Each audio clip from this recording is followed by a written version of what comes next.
Hi everyone, welcome to the Sports Psych Show. Today I'm talking to Jason Severiano Lampkin and Alex Billington, who are two ex-professional soccer players.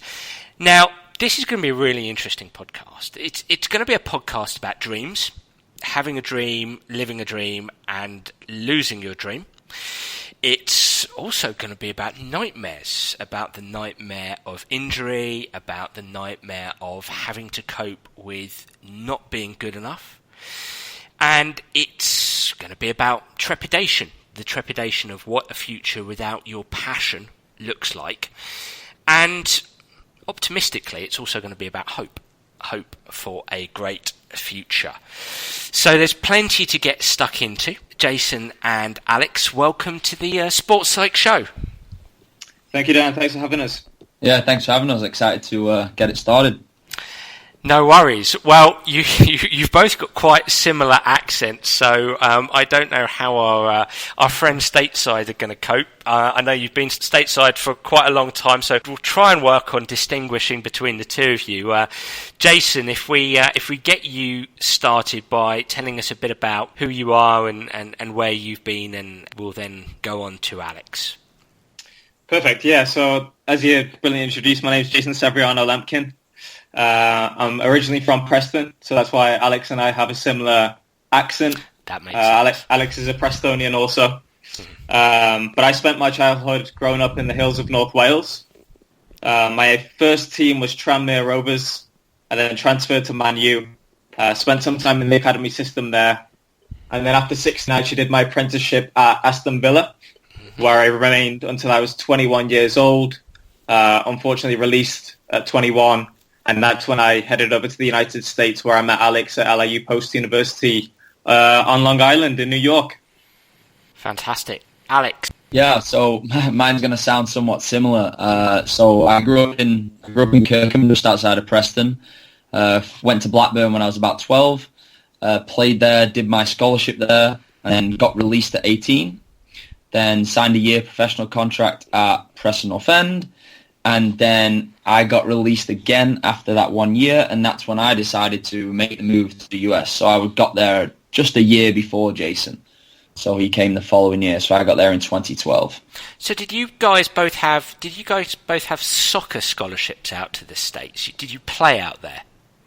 Exactly, yeah. So the way it works with the soccer scholarships is the NCAA, which is the governing body of the divisions, they don't tend to take former pros into the system because they believe it kind of takes the opportunity away from an American, which is pretty relevant in today's day and age if we're talking about the political climate of things. But the less said on that, probably the better from us too. So in my first year there, I was actually ineligible. I wasn't allowed to play. I was ruled out of playing Division 1 soccer altogether. Right. But they allowed me to play in Division 2 on the stipulation that I would have to miss my first year. So on my first year, I actually wasn't on a soccer scholarship, but I got a lot of academic aid. Fortunately, my grades were good enough to receive that academic aid, which really helped me. And then the subsequent 3 years were more or less all paid for through soccer scholarships. Right. If you're an Englishman, that's a fantastic experience to be able to head out to the States. And as you were talking about your background, Jason, you said those immortal words, Manchester United, which I know gets a lot of people excited, except if you support Manchester City. Exactly. Yeah, who somewhat have the edge right now. But Alex, I'll be really interested to talk to you about your experiences with Blackburn. Let's start with Jason, yourself at Manchester United.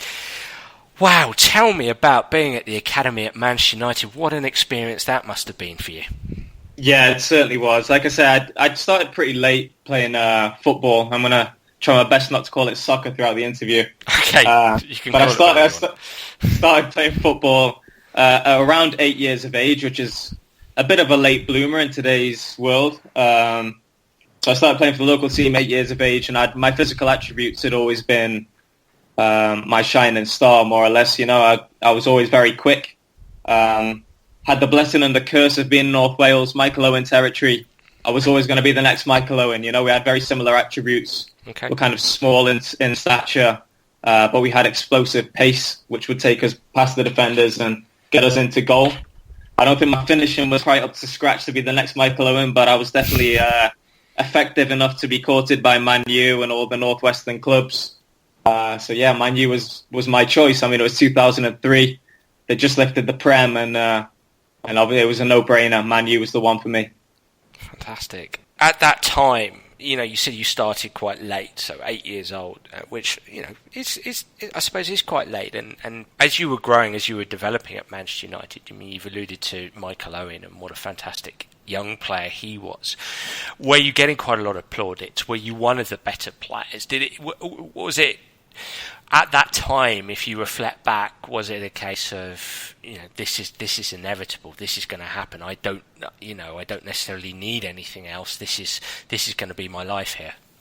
Without a doubt, yeah. So I'd left Preston at 6 years old. We'd moved to North Wales, and ever since then, really, I'd followed in Michael Owen's footsteps. So I went to the same primary school, went to the same high school, obviously had the same teachers. I kind of built a reputation of being the next Michael Owen in the village. You know, I'm from Harden. That's where Michael Owen's from. We played for Harden Rangers, both Michael Owen, Gary Speed. It's a footballing hotbed, really, where I'm from. So there was already an expectation placed on my shoulders at a young age, you know. I've been set apart from my peers and put on a pedestal. And you really begin to focus on everything else, almost to the detriment of football from that age. You know, you begin to expect things of yourself that others are telling you you're going to achieve. And you get that dream in your head and you just don't want to let go. Alex, would you say that was the same for you? You were over, not far away over in Blackburn, which I know has always had a fantastically strong academy. Was that the same for you, mate, growing up? Was it football? Was it, this is what I'm going to do, there's nothing else here? Where did you stand with that? Yeah, I mean, it's so funny just listening to Jason, because we just have such a similar story when it comes to this. And growing up, every single time teachers used to tell me to do my homework or do this or do that, I always had the same response, that it just didn't matter because I was going to become a professional footballer. Nothing else mattered, and that was the only thing. Like Jason, I'm from a small town as well. There's only 16,000 people here, and the local papers write about you. And then when England started sniffing around, then the hype got even bigger. And to all my friends, I was always a footballer. And I think that as I got older, I only really had one identity, and that was that I was a footballer. And you've taken the word out of my mouth, actually, there, Alex, brilliantly. I mean, identity.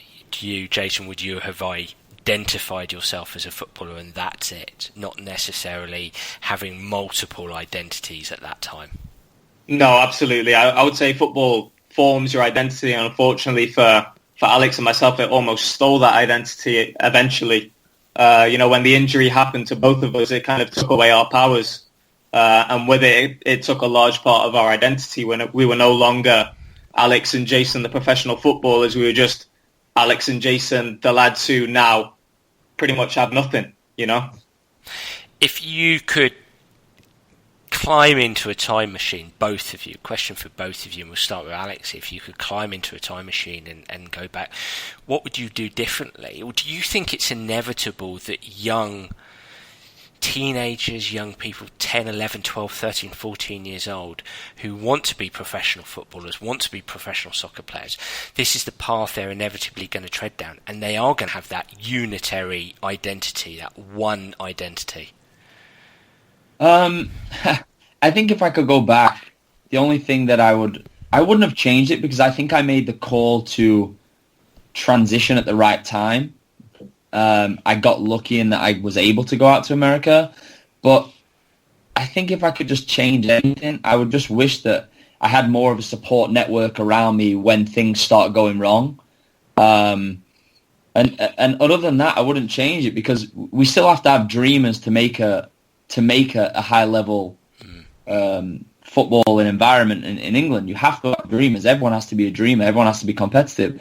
So I wouldn't change that, and I wouldn't change that I wanted it. Yeah, maybe I would have read a little bit more and done my homework a little more, but I was fortunate that I could scrape by and do all right and still get the grades to go to America. But I think most about the people who don't have the option and how it's not really fair that they're dreamers but they don't have a backup. So it's really interesting what you're saying, and Jason, I'll come to you in a second about the same question there. But what I hear you say there, Alex, is that I'm directing this towards the 12-year-old self, the 13, the 14-year-old self. Is what I hear from you is it's actually healthy to have that dream, and the reality is that you are going to have that one identity. If you dream that deeply and you're working that hard at your football, then it is going to take over your life, and that might not be perceived as healthy necessarily, but that's the reality of it.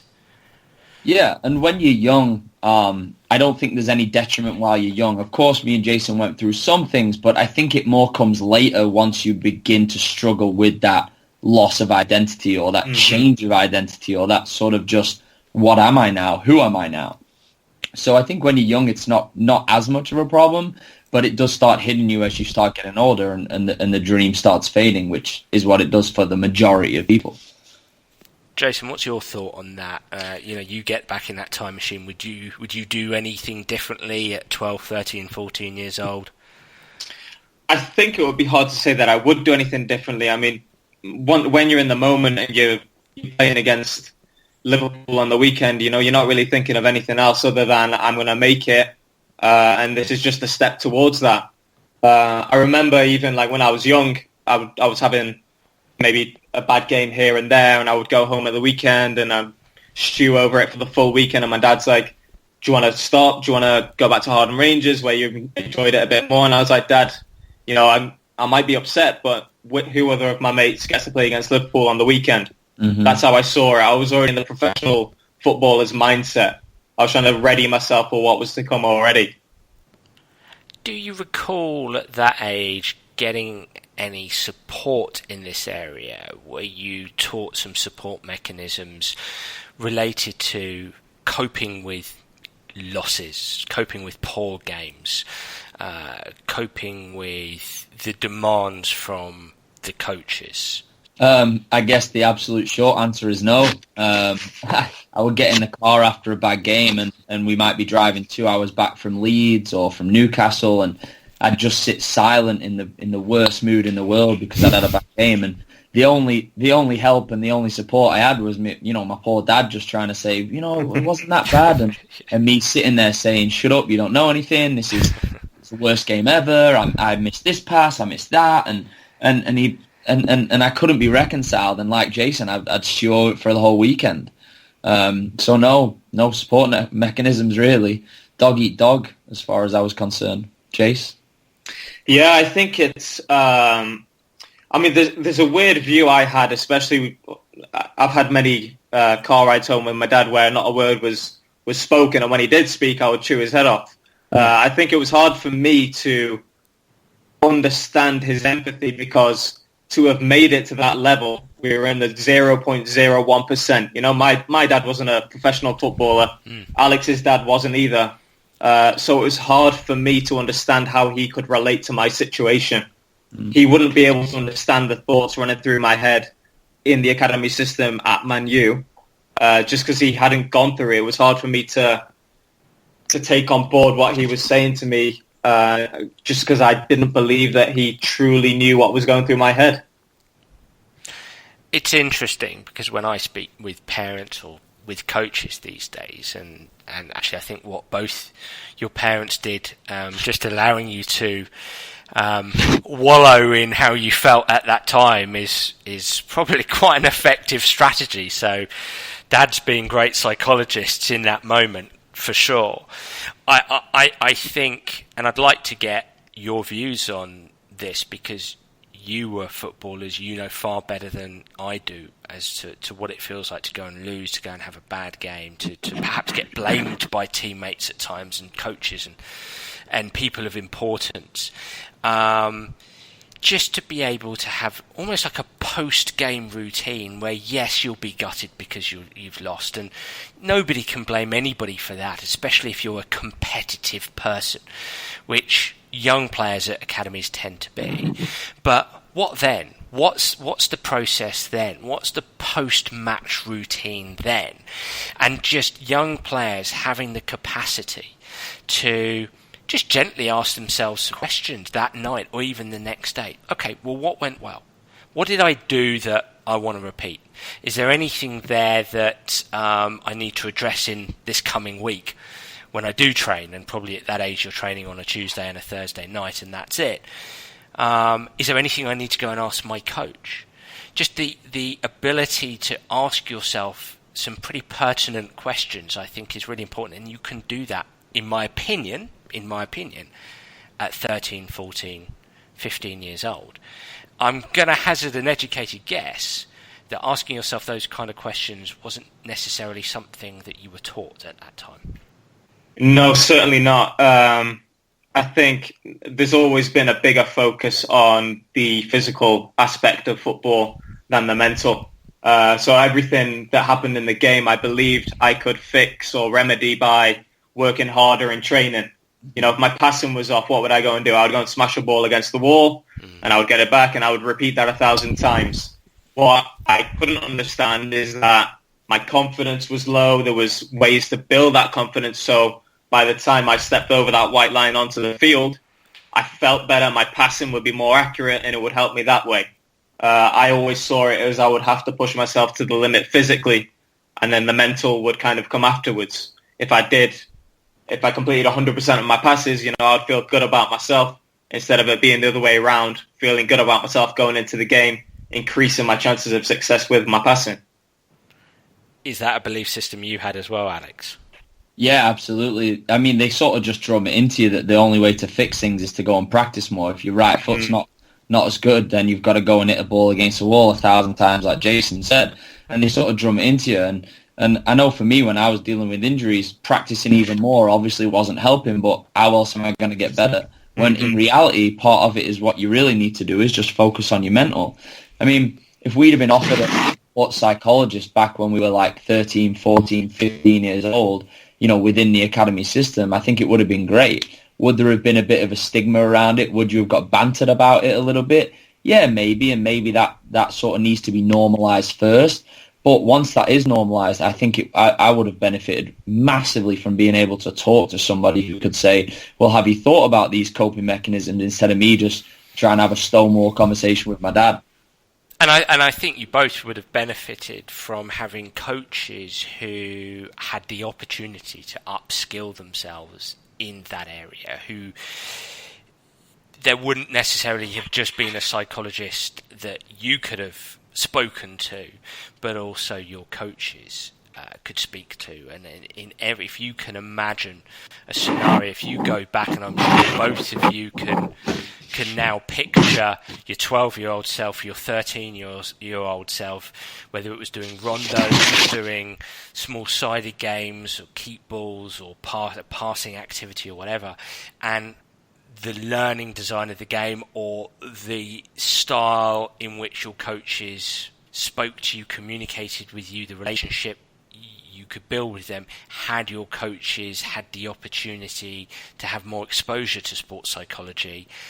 I'm guessing, Alex, that would have made an enormous difference, as well as you personally having the opportunity to speak to a psych. Yeah, absolutely. I mean, I think that if me and Jason were to look at our coaches, the first word that it definitely does not come to mind is approachable. I mean, I wouldn't say I've really had any coaches in my life that have ever been approachable. And I would have thought Jason feels the same. It was sort of the word that does come to mind is old school. It was a very old school way of looking at it. Sort of, don't come and knock on the door, because if you come and knock on the door, there's going to be a problem. If I knock on the door, then I won't play tomorrow. If I knock on the door, then I'll be, won't be on the team in training, or whatever it might be. You always think there's going to be a consequence to an action that you're trying to think of trying to help yourself or to try and learn from a mental point of view. Jason, was that your experience as well?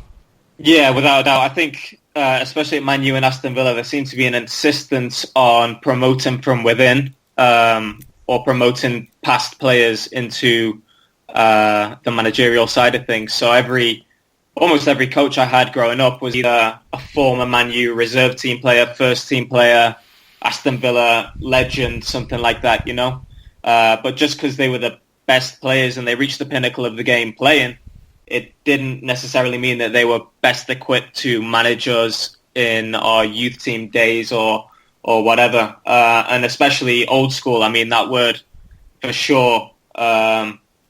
Alex is spot on with that. They were definitely old school. You know, they were kind of, you almost had to make it in spite of the coaches rather than with their help sometimes.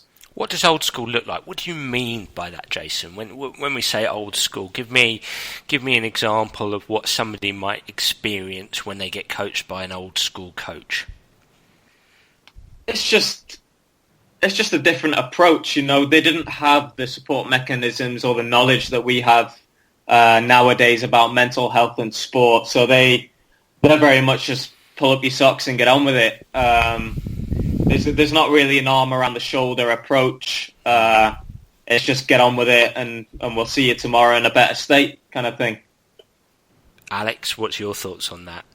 Yeah, I mean, old school to me, it sort of just feels like, you know, run harder, run faster, run more, and they would sort of try and get their point across by either, you know, screaming at you or shaming you in front of everyone or however it might be. Old school just definitely doesn't mean to take anyone as an individual. It just means to take the entire collective, treat them entirely the same way. And if some make it through, fair enough for them. And the ones who don't, who's bothered? And I think that's sort of what old school is. And I think Jason's right. It's not to blame any of the coaches back then. It's just because the information wasn't widely available. The stigmas were all still there, and nothing about mental health was normalized. So, you know, it's not to blame anyone, and I hope now that some of these coaches are getting access to resources so that they can treat younger people and younger players with a better approach. Absolutely, and I also think, guys, I mean, coming from the world of sports psychology, we are getting better at what we do, and as time goes on and more research comes out, and we find better ways to communicate what we do as sports psychologists, whether that's demystifying things. You know, we're no talking in terms of inverted U hypothesis and systematic desensitization and things like that, where everyone goes, "What on earth are you talking about?" and it's just scaffolded down so people can actually start to understand it. And I think it's our fault as well. It's our responsibility within sports science and sports psychology to make this as palatable for coaches as possible. It really is important. It really is. And so both of you progressed through the academy system. Alex, you at Blackburn, Jason, you at Manchester United. And for want of a better word, certainly for you, Jason, disaster struck. It was against Newcastle, wasn't it? Exactly, in the FA Youth Cup semi-final, first leg. Big game. Yes. I mean, it's as big as it gets in youth football. Yep. The FA Youth Cup final is what everyone wants to be a part of. And we were one step away. We were in the first leg at Villa Park. And that is when, like you say, disaster struck. Tell us about that.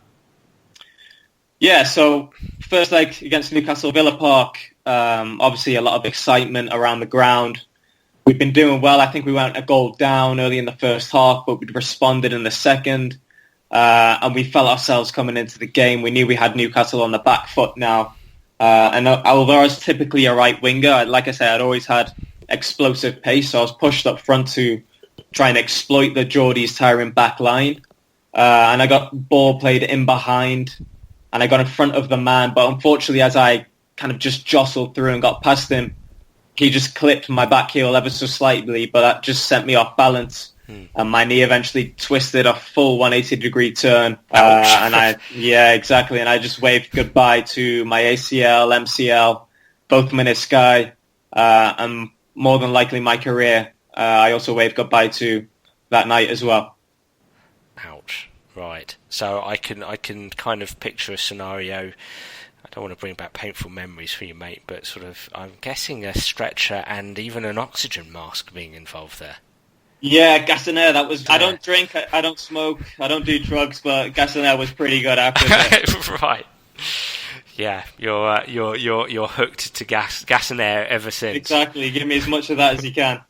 All right. Well, we'll come back to you in a second with regards, coping with that. But Alex, I think the situation was a bit different for you, wasn't it? In as much as you had a series of injuries from the age of about 15. Well, yeah, my sort of Blackburn days were plagued with injury. Right. I had a hernia one year, hernia the next year. Then I had an adductor tendinopathy the following year. And then after that, once I'd been released, I actually, funnily enough, tore my ACL in the quarterfinal of the FA Youth Cup. Also, so me and Jason did it at a very similar time. But I was on trial at Preston with the first team, but I was still eligible as a 93 to play with the youth team. So they said, our left back's just got injured. Can you play in this game for us?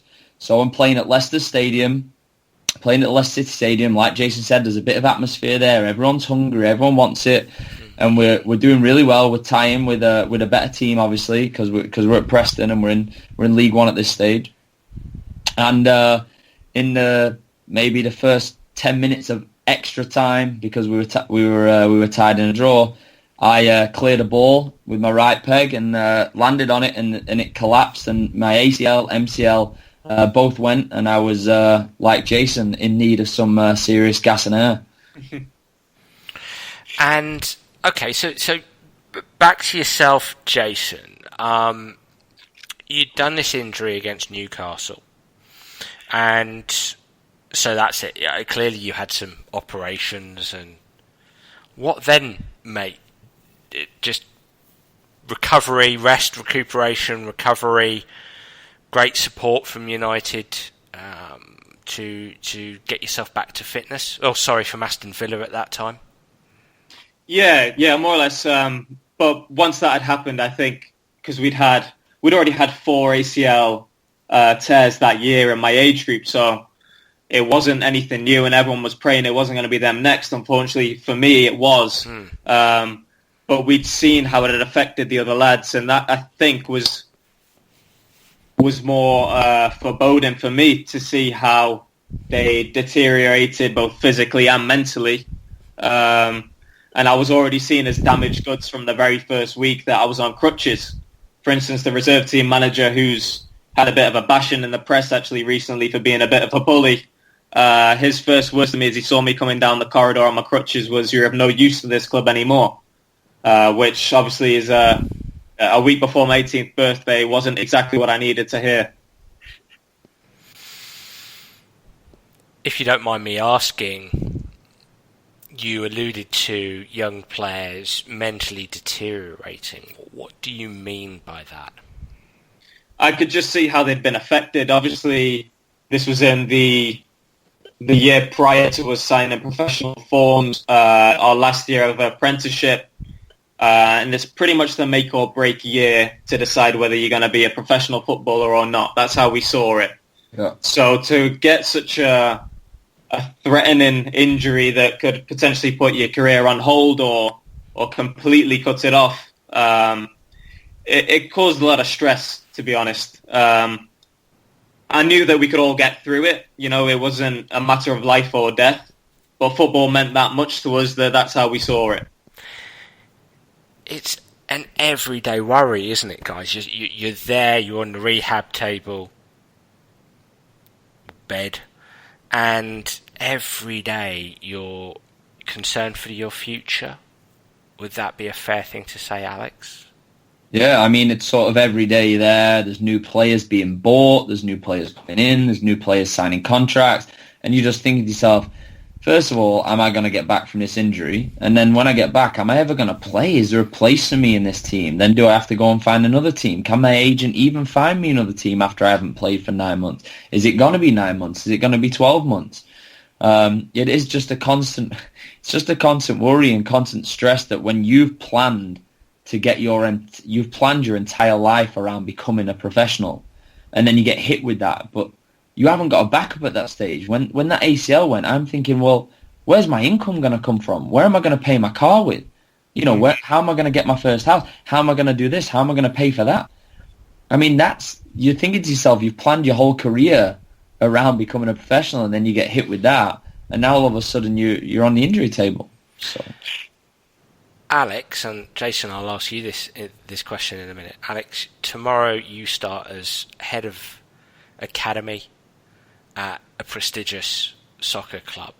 mm-hmm. What's your process to deal with injuries or help players deal with injuries, given what you went through, given the angst, the anxiety, the worry, the doubts about the future? And ultimately injuries do happen, and ultimately in these competitive environments, players do come, players do go. What would you do? What would you do to help players cope? I think that, first of all, I would just start with staff training. I'd have to try and train all of the staff in the building, from the physios to the chef.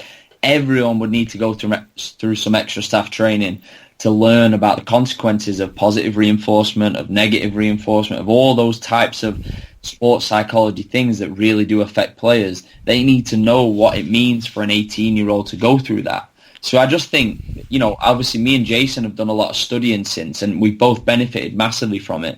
And I just think there's so much value in learning and so much value in studying that I would have to just go down that route first and foremost to hope that I could educate the entire staff to be able to deal better with these young players who are fighting for a dream. Jason?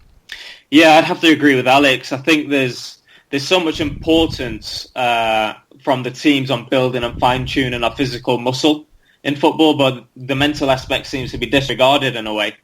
Every club nowadays will have several sports scientists to analyse and help you improve. But Dan, could you tell me how many teams have dedicated sports psychologists? Oh, toughest question of the evening. Look, you know what?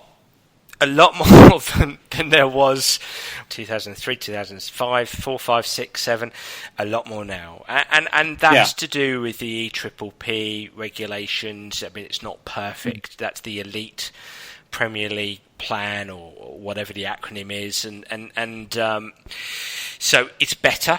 And staff are better trained, and the FA courses, the modules, and this is a global podcast, so I can only speak about England and Great Britain.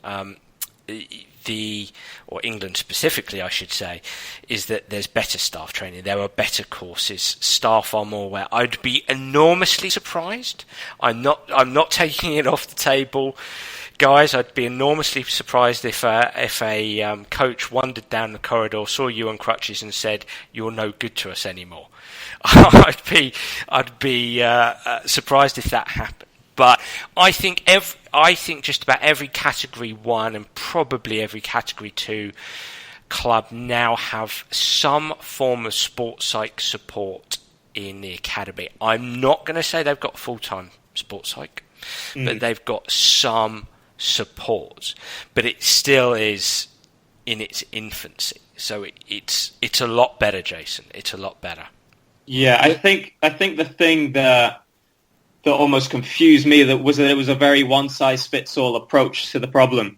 Sure. For instance, I went to see the doctor at the club, who was a fantastic guy, don't get me wrong, but his approach was to prescribe me some fluoxetine when I was feeling down, and he sent me to a cognitive behavioral therapist. And that might work for the general population, but as I said, being at a Premiership club, almost into their first team, I was in the 0.01% of guys my age worldwide. No one could really unlock what was going on in my head and help me defeat my mental demons because they weren't really accustomed to what I was going through. Well, I think your point is really pertinent, Jason. I think a club, a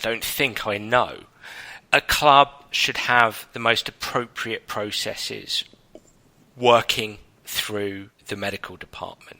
There needs to be a strategy in place whereby players get holistic support on a day-to-day basis, but clearly when they're injured.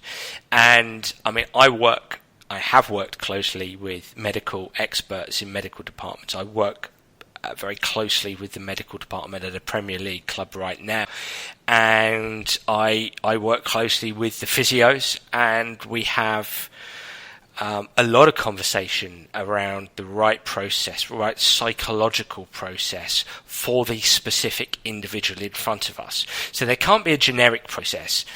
There could be some written down protocols, but it has to be individual specific because everybody is different, as you guys would appreciate, wouldn't you, Alex? Everybody's different. Yeah, I will just will add one thing that the most support and somebody helped me and had some resources was that I was injured once and I was so tired of doing the rowing machine. I was so tired of the bike. I was so tired of all of that. And the physio at Blackburn, and he really was probably my best help during my entire time there. I mean, I spent a lot of time with him, but he took me out and we went mountain biking instead. You know, he got a couple of bikes from the first team, took them in a van, and we went out and got some, you know, change where I was, change my environment. And that was a very individual thing. He wouldn't have done that with everyone, but he decided, well, I think this lad needs to get out of here because he's going nuts, sat on that bike. So let's get him out of there. And it's just one little example of somebody saying, well, let's do it differently for this lad than we would for this lad. And I think it really did help. Honestly did help more than he could ever know just by doing it differently with me that one time. You know, he's never taken anyone out on a mountain bike before and maybe he's never done it again, but it massively helped me to just go and do something different than I had been doing. So it just shows how much the individual approach can help sometimes. I'd be really interested to ask you guys this. Do you think that level of creativity, I mean, it's fantastic that he did that and to him, and he's got a supporter in yourself, Alex, for life. But do you think at soccer clubs, at football clubs in England, in the UK, do you think the staff can be stifled through fear that stops them from being creative in what they do? Because probably back then, taking you out on a mountain bike may have been shunned for being different, laughed at, mocked. Might be going a bit OTT there, I don't know. But my experience, historically less so now, but historically is there is this high volume of fear running through football clubs that prevents creativity from staff, and that has a knock-on effect to the experiences that young players have. What's your thoughts on that, Jason? Yeah, I think you're right in saying that staff are stifled in a way. Obviously, you're an asset to the club, and if something would have gone wrong, mountain biking with Alex, then there's only one person who would have got the blame for that, and that's the physio. So that creative approach can backfire. But like Alex said, you can't underestimate the importance of what that meant to Alex. You know, he'd been locked in the physio room for 8-9 months if it's an ACL tear. He'd been in the same four walls on that same bed doing the same exercises day after day. You know, I don't know if Alex's injury was as bad as mine was, but I had to literally learn to walk again, and I can assure you that is no fun. So going out mountain biking would have probably given me some relief. Obviously, you just have to be careful with how you do things and make sure that it doesn't lead to anything that's going to set you back in your rehab. But definitely there has to be almost an escape from the day-to-day boring, mundane exercises that you're doing. Obviously, when you're training, everything's unexpected. A game of football is unexpected. You don't know where the ball's going to go at any one time. And then we're put into an environment where we have to repeat the same movements. We have to do the same muscle strengthening exercises to build that muscle to get the ligament strong again. So it strips away all the creativity of sport, and you're now stuck doing donkey's work. Yeah. Which I asked that question based on knowing that I know a lot of medical departments now. Just about all medical departments now are so much better. They're so much more creative. The shackles are off. Yeah. Obviously, in those early days, no matter who you are and no matter what the environment is like, as you alluded to there, Jason, you've got to do the tough repetitions to get that strength back. But you said something interesting there. You had to learn to walk again. What was that like, mate? That's probably the most fearful I've felt. So after my injury, we went to see the top knee surgeon in the UK, Mr. Andy Williams. He deals with a lot of the high-level elite athletes when they've been injured. And the first thing he pretty much said to me after seeing the results of my knee scan was, you may never be able to walk unassisted again. So to hear that a week before my 18th birthday was a bit of a sucker punch, to be quite honest. A bit of a sucker punch, and I think that's the understatement of the century. Well, exactly, yeah. Yeah, so what happened from there, mate? So from there, I was originally told that I would be out for a period of 2 years. 24 months was what they'd pretty much decided would be a reasonable time frame to make my comeback in.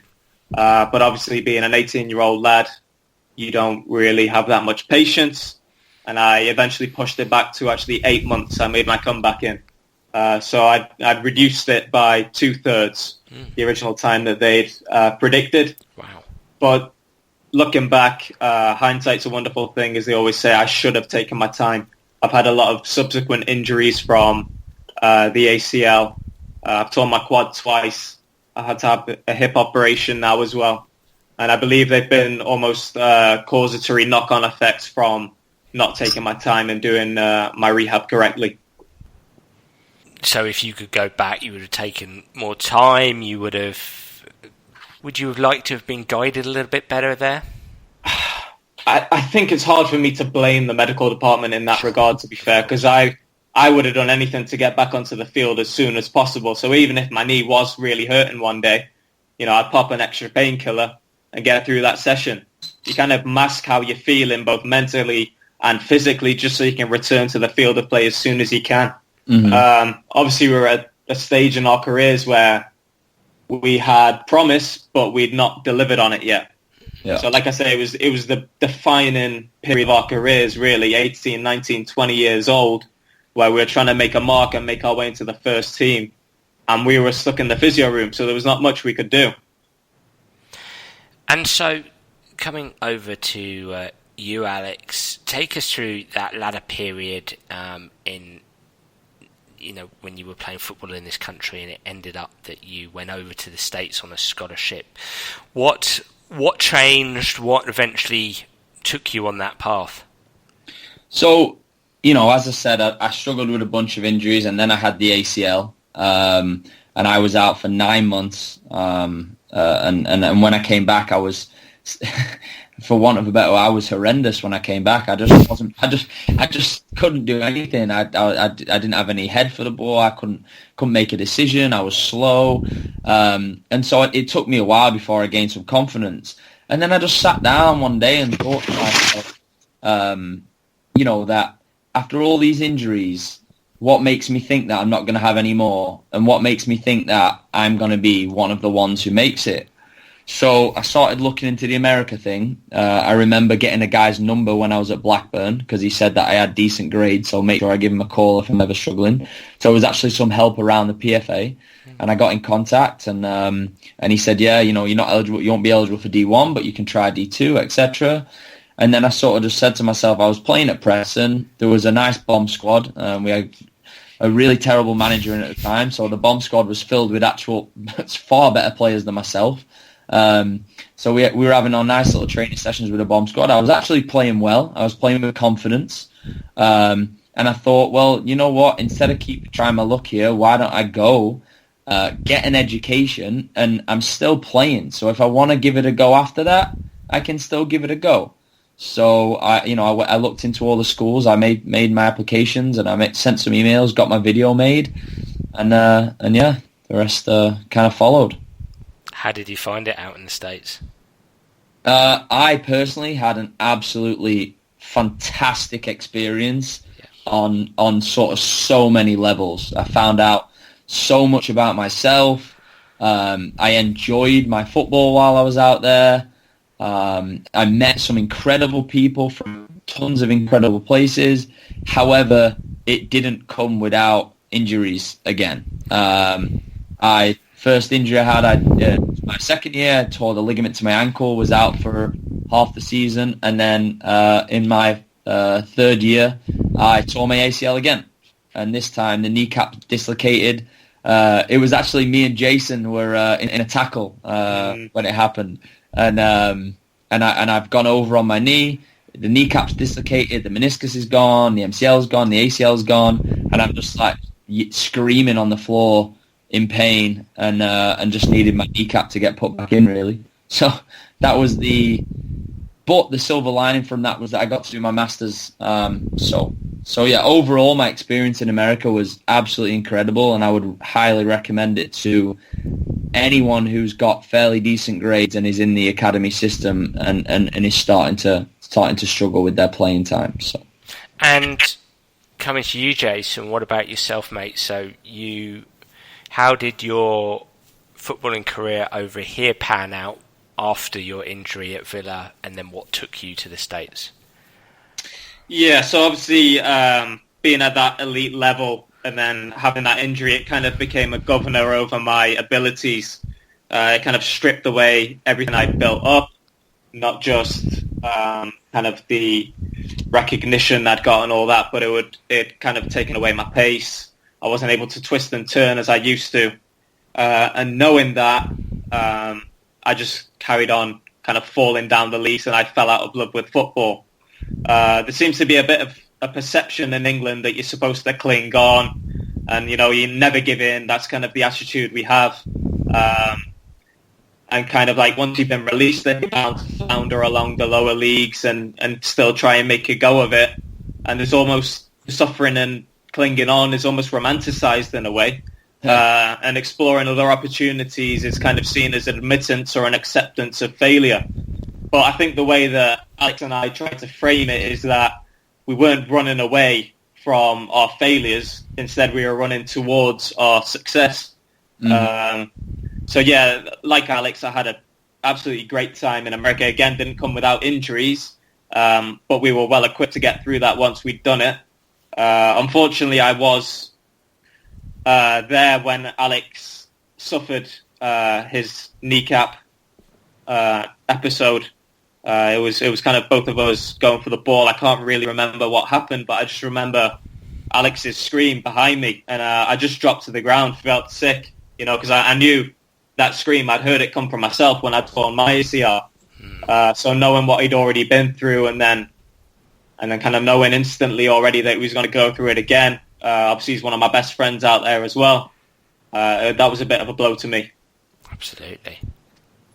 Did you guys grieve at all for a seeming career lost in England? I know that, Alex, you alluded to, well, if I play out in the States and I can come back and still give it a go. Was there a grieving process there at all, or quite a simple transition? No, I took it hard. I really struggled with my identity. I didn't know whether I was a footballer anymore, whether I was a student athlete, whether I was a student. I was getting into all sorts of extracurriculars, and I was getting more well known for that than I was for my football. And then for a while there, I stopped watching all football. I couldn't stand to watch anyone in the Premier League. I couldn't stand to watch anyone who was doing well, because as far as I was concerned, I was never going pro ever again. I was playing in college. I was playing with my friends. The level was okay, and it was challenging, but it wasn't, what we used to play. And I didn't want anything to do with the actual game. I couldn't be a fan. It was impossible, implausible for me to be a fan of the game for quite a number of years while I was in the US, really. Was that when you were injured with your ACL, or was that actually while you were still playing? No, it was sort of while I was still playing. I still enjoyed playing the game. I loved turning up to training. But whenever anyone, if the people I was living in my house with said, do you want to watch a new Liverpool game? I'd just say no. Yeah. And I'd just do something else instead. I couldn't bear to sit and watch people who were doing well, and I couldn't be happy for them either. I just really struggled with that transition into finding this new identity, really.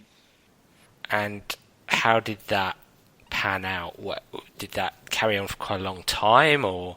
Actually, sort of in January this year, I had a roommate. I was living in Brooklyn, and I had a roommate who just sort of loved the game. He'd fallen back in love with being a fan, and he was sending me videos on Instagram, and I was sort of watching them and getting a bit more appreciation. Then we started watching the games together, and then obviously World Cup fever started. And then I read a couple of books, one in particular by a Swedish guy and a Norwegian guy, and it was about the last World Cup, and it was this sort of correspondence. One was in Brazil, one was in Sweden, and I just fell back in love with the intricacies of the game and the side of the game that is just great to talk about. That is, talking about these amazing things that happen and the tragic things, and every single part I started wanting to talk about it and think about it, and so really only recently have I fallen back in love with being a fan of the game.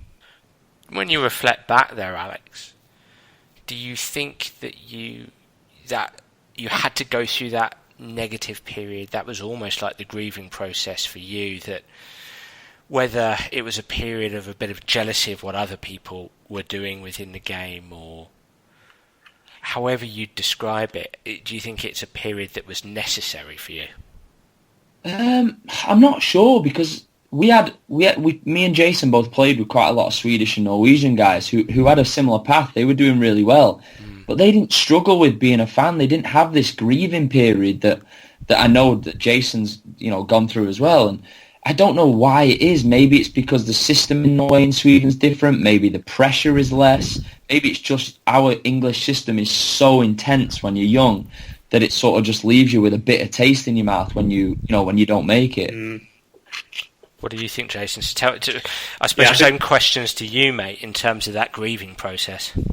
I think Alex is absolutely spot on there. I think for me, I still think about my professional career and what it was every single day. When I've got a spare moment, that's more than likely what my mind's tuned into.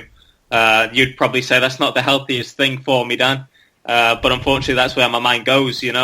I think for me, football was my escape. It was what gave me that rush of endorphins. But once the injury happened and I started playing again, I realized that my body was no longer able to complete the things that my brain was telling it to do. So instead of being that release and that escape, football actually became a stressor to me. And it kind of made me fall out of love with the game, because I'd been at that elite level, and being able to perform at the best of my abilities was what made me come alive, made me feel better.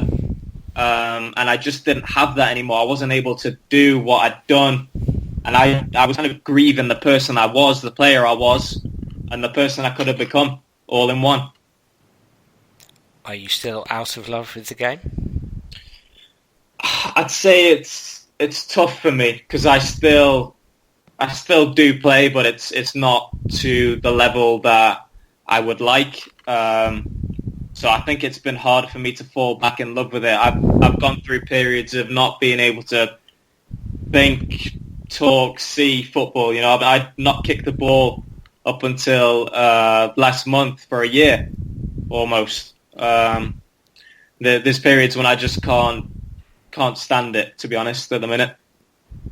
Can't stand playing, can't stand watching, or all of the above? Anything with it. Playing because I know my body can't do what my brain's telling it, and it just frustrates the life out of me. And then also Alex has had this experience as well, where we see players that we were once in front of and they're now killing the ball into the top corner in the FA Cup final, I was in the same youth team at Man U as Jesse Lingard, who's obviously gone on to achieve wonderful things. But there was one time when we were under 16s and we went for England trials, and Jesse and I went, and Jesse was sent home, and I eventually got into the team. So, at one stage I could claim to have been better than Jesse, but now he's head and shoulders above everyone I've ever played with. So it's just strange how things pan out that way. It's a bitter pill to swallow sometimes. Obviously, we're immensely proud and happy for the lads that went on to make it, but there's just a bit of regret there that not everyone can achieve that. Mm-hmm. Alex, is there anybody you played with who's gone on to do great things? Yes, in my England team, I'd say the most notable right now is Ross Barkley. So he was in my England team that when we went away to Montague and played in France. So I played with him, and he's doing fantastic. And then Nathaniel Chalobah is doing fantastic, both getting sniffs around the England team. And so yeah, there was quite a few players from my age group who have done fantastic, and actually quite a few at Blackburn as well. And yeah, again, that's probably the toughest thing. And I just try and think it through and rationalise it to say that there are percentages, the statistics. Not everyone can make it. I've dealt with a lot of troubles and I've dealt with all my injuries. But at least from the game of all, it might not have given me a glistening career, and I might not have just played in the FA Cup final, whipped one into the top corner. But football did take me to America, and it did let me meet a lot of fine individuals that I can call friends. So I just try and rationalise it to sort of say, this is what you got from the game, and that's how I sort of get through my pain of it, to be honest. Taking control of the narrative. We all have a narrative about our lives. We all have a narrative about our identity. We have a narrative about what we're doing and how we do what we do and why we are where we are. And I think it is a tough thing for sports people. I mean, for me, I was never a good enough professional golfer really to be super upset now that I never made it. But I've worked with players over the years, and I know of players who they were such good golfers, and they were so close to, I don't know about touching greatness, but certainly touching a very prolonged, exceptional career, and for one reason or t'other, they didn't quite make it, and that's a tough narrative to deal with. I think, or tough narrative to change, to manage, to cope with, to dictate, if you like. But I think that's so important, and I think just listening to you guys, that word luck, people outside of football, it sounds a horrible thing to say because it sounds like we know and they don't, and you guys will probably have forgotten more about football than I'll ever know, just being a sports psychologist. But having functioned in football now for 15 years across a range of levels, from young players right the way through to the very elite, people don't always realise how much of football, how much of your career, I should say, is out of your control as a footballer. Is out of your control. Whether it's, and there's two big things. The injury factor is massive.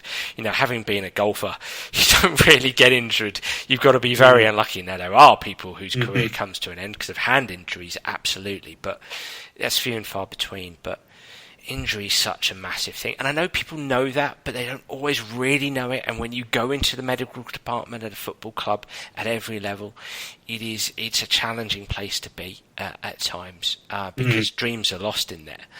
And the other area which I haven't really touched upon is being selected and not being selected. Sometimes your face fits, sometimes it doesn't. Sometimes your style of football and the style of play you are fits, and other times it doesn't. And helping players deal with the narrative of, well, he or she is a really good player, but the manager or the head coach can't quite fit them in, or doesn't want to fit them in.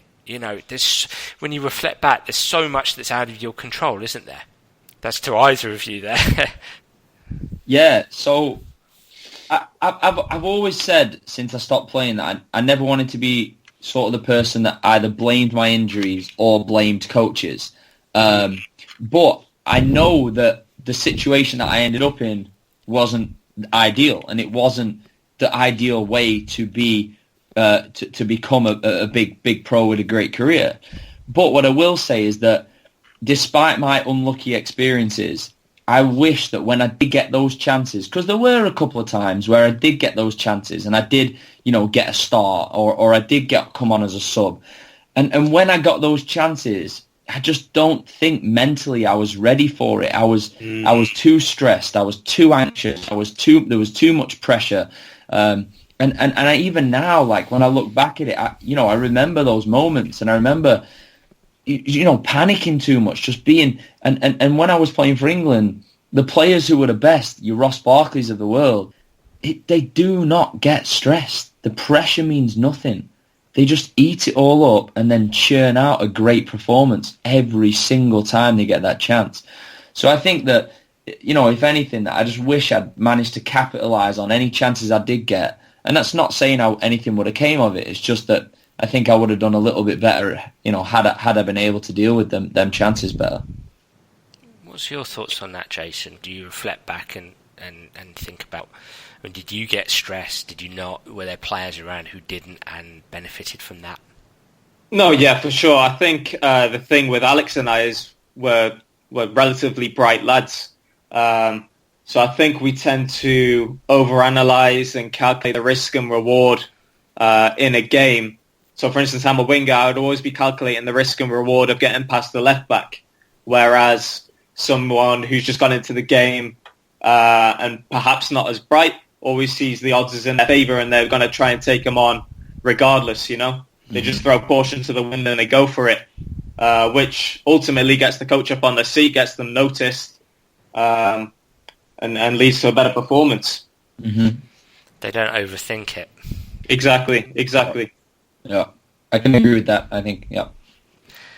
I think we might open up the floodgates here in terms of my opinion of the kind of things you're talking about, but it's I think some of the most stressful footballers I can think of, and boy, everybody's stressed. Everybody is stressed in that game. And then, look, everybody's stressed at the elite level of sport, by and large, too much so. But certainly at scholars level, and you guys would appreciate this, so for everybody listening, and scholars in England are 16 to 18. By and large, you've left school, although you'll be doing quite a lot of school works today, these days. Not so much probably in your day, or you would have been doing an apprenticeship, wouldn't you, or something. And so at that scholar level between 16 to 18, by and large, you've had quite a lot of success up to that point, haven't you? You've been the best player in the side, etc., and then the pressure is turned up by the coaches. The volume of pressure, that stretch dial, but the support dial isn't necessarily turned up with it. So there's a lot of stretch and there's a lot of stress, but there's not necessarily a lot of support.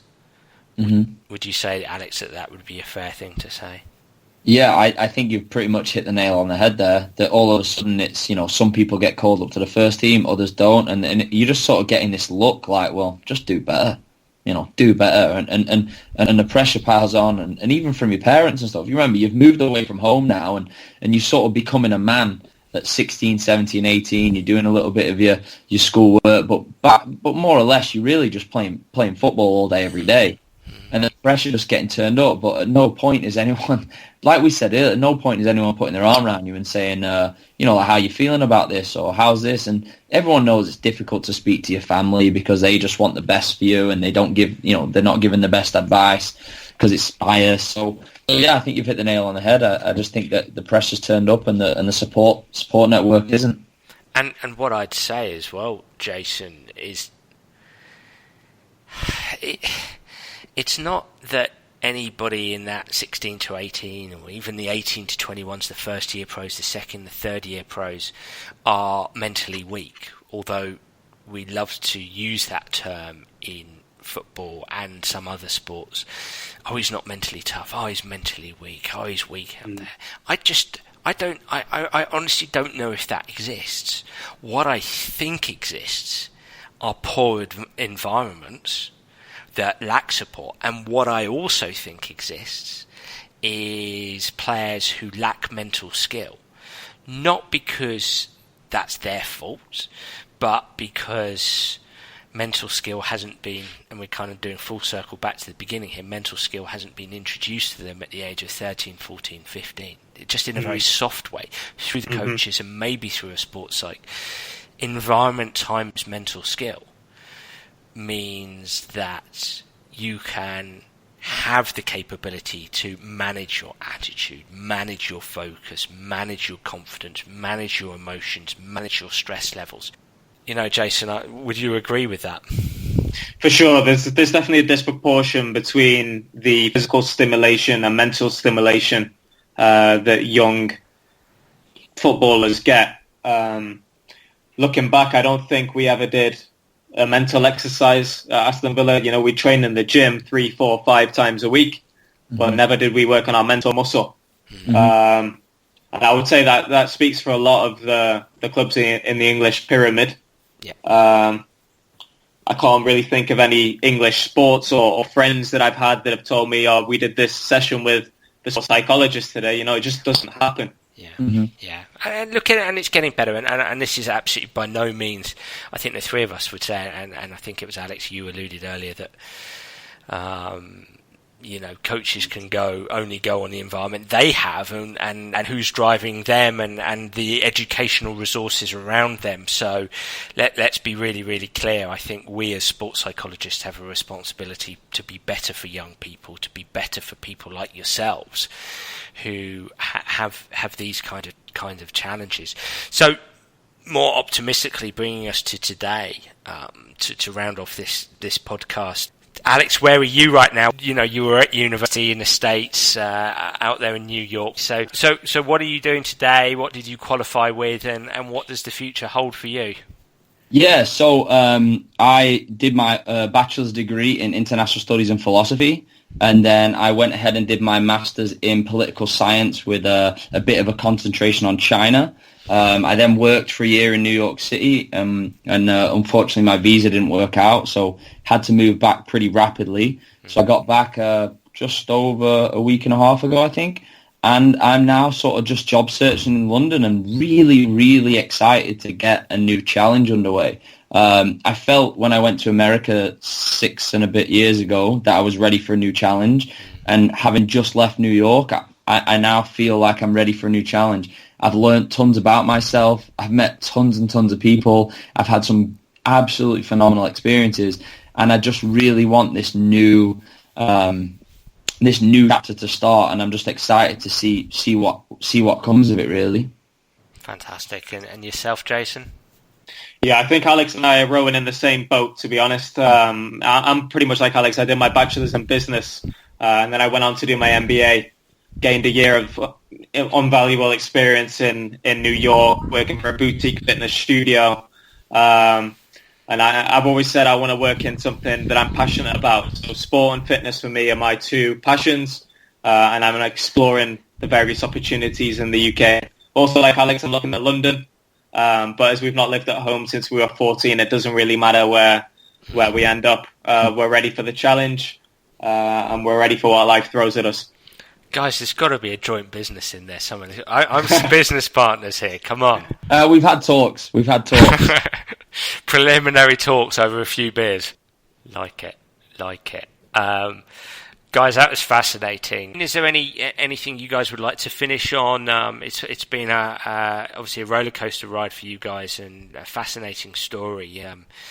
Certainly what I've got out of it is what I suspected, which is, you know, we need to be better. We need to be better for you as sports psychologists and the industry as a whole, sports industry as a whole. Starting to paying attention to the psychosocial side of things. But any last thoughts to you first, Alex? I just think that by the end of the conversation, one thing that you kept hitting on was being able to manage the adversity that hits young footballers, and I think that sports psychologists being able to put those coping mechanisms in there for us, and just trying to give us some tools to really work with that adversity, because the adversity is going to come whether you like it or not. So being able to manage it, putting coping mechanisms in there, I think is really going to take the game further. And also help the people who unfortunately don't make it, because we all know that, you know, it's not for everyone. So yeah, that's what I would say is just that management of it. And he may have stolen your thunder there, Jason. But any final thoughts yourself, mate? Yeah, I think, like you alluded to, you know, there does need to be more help offered, but also on the players' side of things, they need to accept that help. Yeah. I think a lot of the guys who are offered the help don't, because they see it as a sign of weakness. But I would say that if there's people there and resources there that you can use, by all means use them. Well, I think you've both eloquently summed up my position and the position of the industry. Fantastic. How can people find both of you? Because hey, you may get some shouts out for some work here from keen London listeners. So Jason, how can people get in contact? Yeah, sure. I appreciate that, Dan. So my Instagram is JS Lampkin. You can find me on Instagram, and then if you want to send me an email, jason.lampkin@hotmail.com.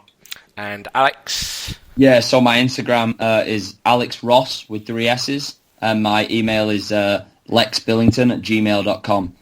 Either way would be great. Well, both of you, thank you so much for that. And I really did enjoy that podcast. Lots of really interesting stuff. And I'd certainly love to hear what you, the listener, thinks. So please do get in touch via Twitter or Facebook and through my website, danabrahams.com, to tell me exactly what you think of the Sports Psych Show. And please do send over any suggestions that you might have. I'd be delighted to hear them, and I'll try and implement anything that you think will make the show better. I'm really looking forward to next week's guest. I do hope you can join me. Bye for now.